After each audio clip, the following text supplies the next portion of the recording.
Now let's talk about the escalating conflict in West Asia. The G7 leaders have made their position clear. They're against Israel's offensive in Rafah. They also don't want the war to spread to Lebanon, but it seems regional players are not paying attention to these warnings. Yesterday, Hezbollah launched a massive attack. They fired more than 200 rockets at northern Israel. The Hezbollah say they targeted a string of Israeli bases. This attack was a response to a recent Israeli operation. Israel had killed a senior Hezbollah commander. So is an escalation on the Israel-Lebanon border now on the cards? Here's a report. The skies over northern Israel were filled with smoke again. Hezbollah is intensifying its attacks. This week, it launched a barrage of rockets towards Israel, targeting as many as 6 Israeli military sites.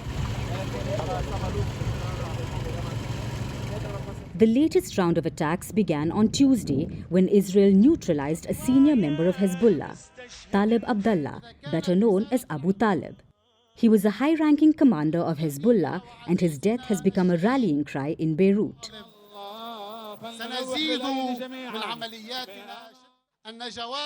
After this pure blood of our dear leader, after the martyrdom of Abu Talib, we will increase our operations in intensity, force, quantity, and quality, and let him wait for us in the field. For 8 months, Israel and Hezbollah have been trading fire. But this week's escalation is worrying. In terms of scale, it's one of the biggest attacks yet. Over 215 rockets were launched. They ignited a string of fires in northern Israel. Hezbollah says it took out military targets, including Mount Meron, where the Israeli forces have a radar station and a factory which makes armored vehicles. The comments have sparked fresh fears for a wider war in the region. Lebanon and Hezbollah, under the guidance of Iran, bear full responsibility to the deterioration of the security situation in the north. Since the war began in Gaza, the Hezbollah has maintained pressure on Israel on the northern border. Just like the Hamas, Hezbollah too has the backing of Iran. But compared to the Hamas, Hezbollah is a more powerful force. It has participated in multiple regional conflicts. The group's fighters have extensive experience in urban warfare, and they're also well equipped. The Hezbollah has some 200,000 warheads, 140,000 mortar shells, and many drones and precision-guided munitions. So the Hezbollah can sustain a long war. The United Nations is worried about this scenario.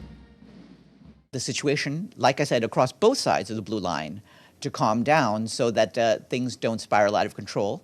We are encouraging the parties to exercise restraint. Ending the war in Gaza will reduce tensions, but a diplomatic solution is still far off. As long as a ceasefire eludes Gaza, the risk of a wider war in West Asia will remain. Fan of Italy's famous cuisine? Well, we are serving it with a side of diplomacy. As the G7 leaders gather in southern Italy, Vantage is taking you to the heart of the action. What's the agenda? Who is invited? And how is Italy preparing for it? Catch the special edition of Vantage throughout this week, only on Firstpost.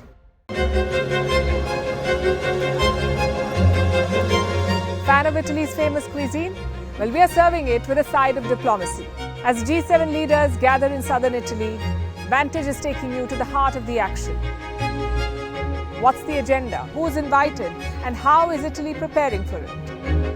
Catch the special edition of Vantage throughout this week, only on Firstpost.